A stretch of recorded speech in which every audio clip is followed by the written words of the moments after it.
Hello, my name is Lucia Stansbie and I am a nutritional therapist, running my own practice called Food Power Nutrition. What does it mean being a nutritional therapist?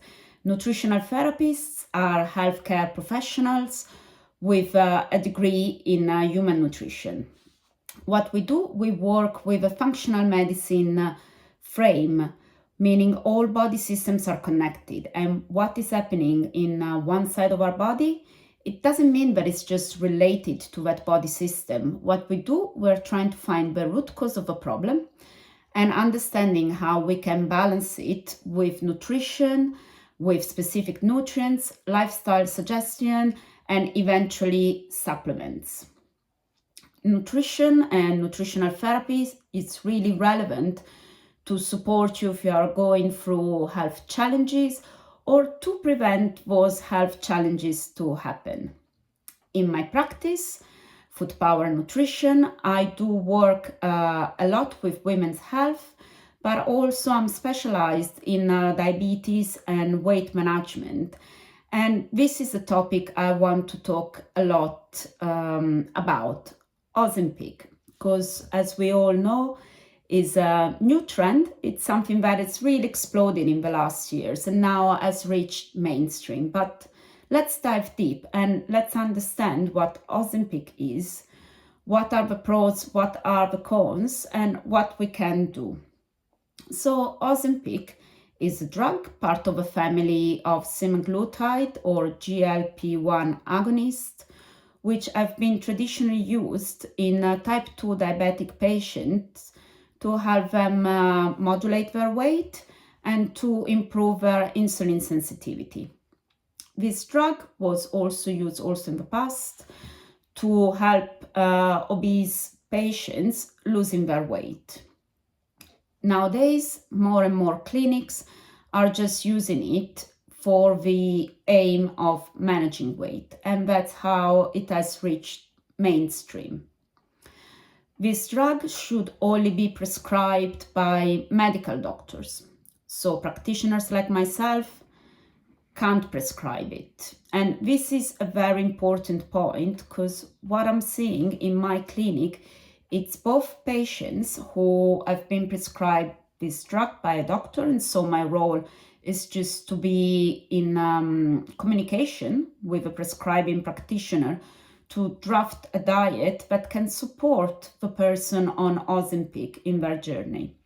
But what also I'm seeing a lot, it's patients who purchase this drug off the internet from online pharmacies or from online clinics that found themselves battling side effects and not really knowing what to do. So let's start on patients who are on Ozempic and what does this imply. So usually Ozempic, it's prescribed in patients which are morbidly obese and after they've been screened by certain blood tests, because it is important the initial health status of a patient. It's usually prescribed in progressive doses, which increase. And then once the weight goal has been reached, they start decreasing the dose to then eventually either suspend the drug or just being on a maintenance dose. This drug can really lead to severe side effects, such as stomach pains, nausea, vomiting, altered bowel movements going from diarrhea to constipation, as well as headaches and fatigue. Why this happens and what exactly does this drug do? So the hormone of this drug, its main role is to suppress appetite.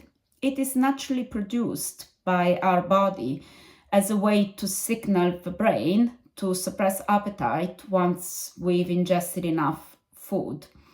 But for many reasons, this mechanism can be broken. For example, in type 2 diabetic patients, this mechanism is broken because the cells lacking insulin sensitivity, meaning insulin can't work on the cells and glucose, which is the cell's preferred food, can get in. So the cells feel starved and the body won't suppress hunger because the body keeps on claiming food to nourish the cells. And that's why weight gain can be a problem in type 2 diabetic patients. And this drug, this hormone is suppressed, and so this drug can actually be a powerful tool. In obese patients, it can work kind of suppressing appetite, so reducing food intake and leading to a weight loss. But what goes hand in hand with reduced food intake? There are many things. So our body can become undernourished because every time we're having a meal, it's an occasion to intake certain nutrients such as proteins, minerals, vitamins, as well as essential omega fatty acids and many other nutrients that our body doesn't produce. So if we reduce our food intake, we would reduce all these powerful little nutrients and we can become malnourished. And this is when my role steps in to ensure that at the end of the Ozempic journey, there aren't any nutritional deficiencies, even if the amount of food is severely reduced. Also, my role when supporting patients on Ozempic, it's ensuring that we're changing dietary habits so that once the drug is stopped or the dose is minimal, the weight doesn't creep up. Because several studies show that patients who stopped Ozempic, if dietary changes have not been implemented in the following year, they put back almost all weight.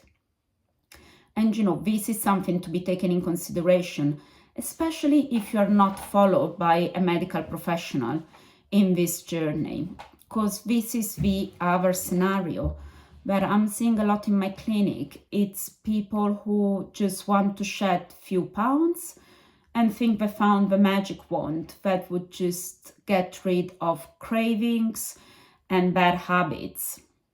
But when purchasing off the internet, you won't have blood tests done, and assessments are usually done online in 30 minutes. And trust me, I've tried to do it myself, and I could have had this drug just delivered to my door.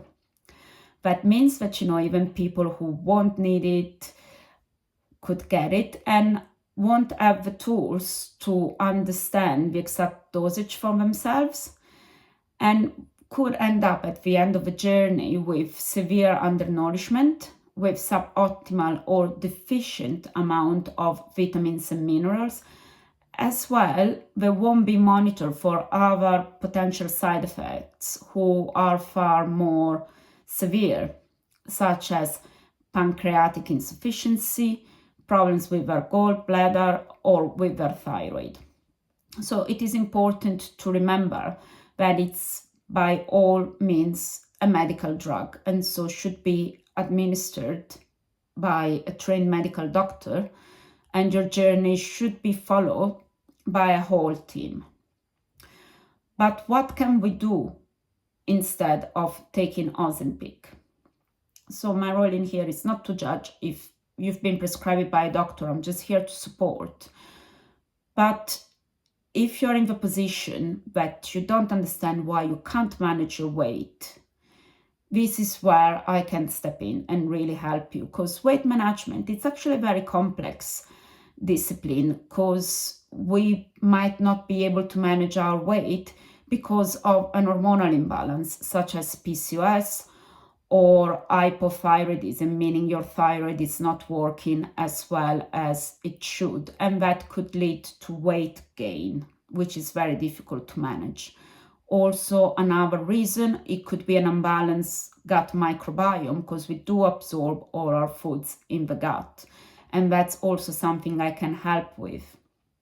Other hunger hormones could be unbalanced, such as leptin or ghrelin, and again, certain dietary modifications can help managing those hormones that are the hormones who are regulating our hunger and our satiety. Also, something else that I'm trained with and I've just completed a master's on, it's eating disorders management. And in the case you are a person in a larger body, but it is because of an eating disorder, that's something that Ozempic won't be the solution. What it is needed, it's addressing the root cause of this disease with a team that it's made by a psychotherapist and by a nutritionist, nutritional therapist, or dietitian that could take care of your nutritional rehabilitation.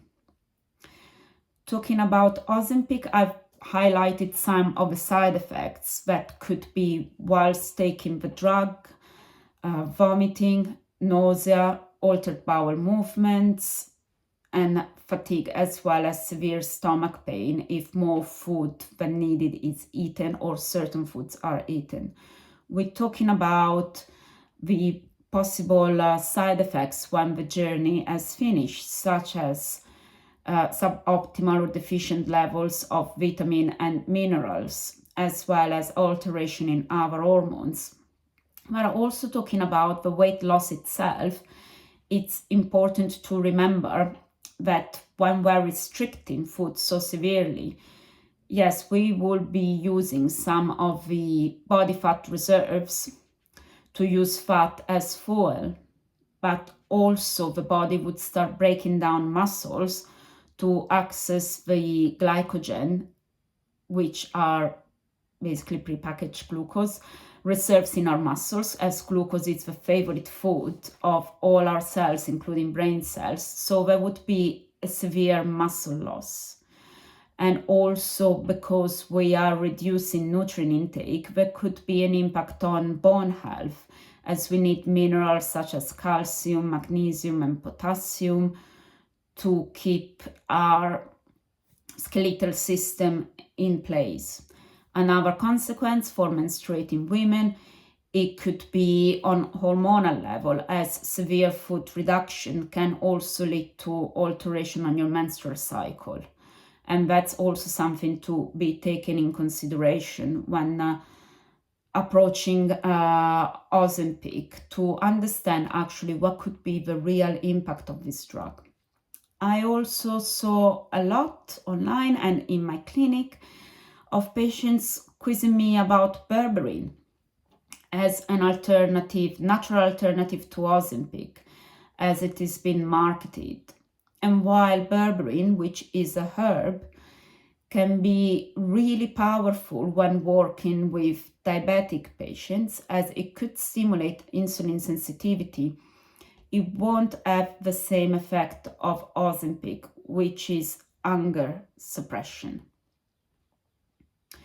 Now, talking about tips, just now that we have the introduction, but what can you do if you're currently taking Ozempic and you're experiencing side effects, or you're not sure what you can or cannot eat while on Ozempic? So first of all, a quick piece of advice to manage side effects. One of the most present, it's nausea, and having something like ginger tea can really work to manage nausea. So that would be my advice to include in your routine if you're on Ozempic. When planning your meals, a good advice would be to stress the importance of proteins, because we need to be sure we have enough proteins to prevent muscle loss. As explained before, while on Ozempic, there is a significant loss of muscle mass. So including proteins in your diet from different sources, which could be meat, fish, eggs, as well as legumes, it could be a winning move. Something else I would advise, it's to make the most of every meal. So every meal should also contain plenty of vegetables of all different colors. You know, they say, let's eat the rainbow. But why? It's because every color in each vegetable corresponds to a specific antioxidant, which are molecules that prevent oxidation of our tissue. And to explain what oxidation is, it's basically if we get an apple, cut an apple and leave it outside, change colors and wrinkles. This is because of oxidation, and it's a process that happens inside our body that leads to aging, but antioxidant molecules can help modulating it. And so it's very important to include vegetables from every color, and also each different vegetable would have different vitamins and minerals, which, as we said, it's important to integrate. Vegetables also are a precious source of fiber. And why fiber is important? Because we want to nourish our gut and feed in the good gut bacteria. Those good gut bacteria, when they're fermenting fiber, as a byproduct, they produce what it's called short-chain fatty acids. Those compounds have an impact on our metabolism and on our mental health, helping producing some neurotransmitters such as GABA, which is a happy hormone, but also a healthy gut is involving the transformation of the amino acid tryptophan, which is found in meat, into serotonin, which is a happy hormone, which then gets transformed into melatonin, which is our sleepy hormone. That's why it's really important to preserve our gut health, even if we're eating less food. How we can structure, how we can do that. I always suggest, when preparing your plate of food, to consider a healthy plate proportions, which should be half vegetables, a quarter protein, and a quarter slow release carbs. This can be a challenge when you're on Ozempic, as this drug is suppressing our hunger hormones, making it difficult to eat a whole plate of food. What I would suggest also to avoid side effects such as severe stomach pain, it's maybe to have smaller meals, but still trying to keep these proportions for your breakfast, for your lunch, for your dinner, and try to include one snack middle of the morning and 2 snacks in the afternoon to make sure your body keeps on being nourished. Another problem with Ozempic, it's the nausea, as we mentioned before, but that could also lead to dehydration, because obviously if you're feeling nauseated or if you're vomiting, you don't fancy drinking a lot. It is important to keep on the top of that, because obviously water is essential for many chemical reactions happening in our body. And as I was suggesting, having ginger tea, or just putting some bits of ginger in your water, can really help modulating nausea and help you increasing your fluid intake, which is really relevant. Those are just some piece of advice, but it's always better to consult with a healthcare professional to have a personalized plan that would take in consideration your likes and dislikes and your personal situation, and would help you to implement new dietary habits which you can keep after you finish your Ozempic journey, so you can continue to benefit from the weight loss effects of this drug. I hope you found this helpful, and I hope to speak to you again soon.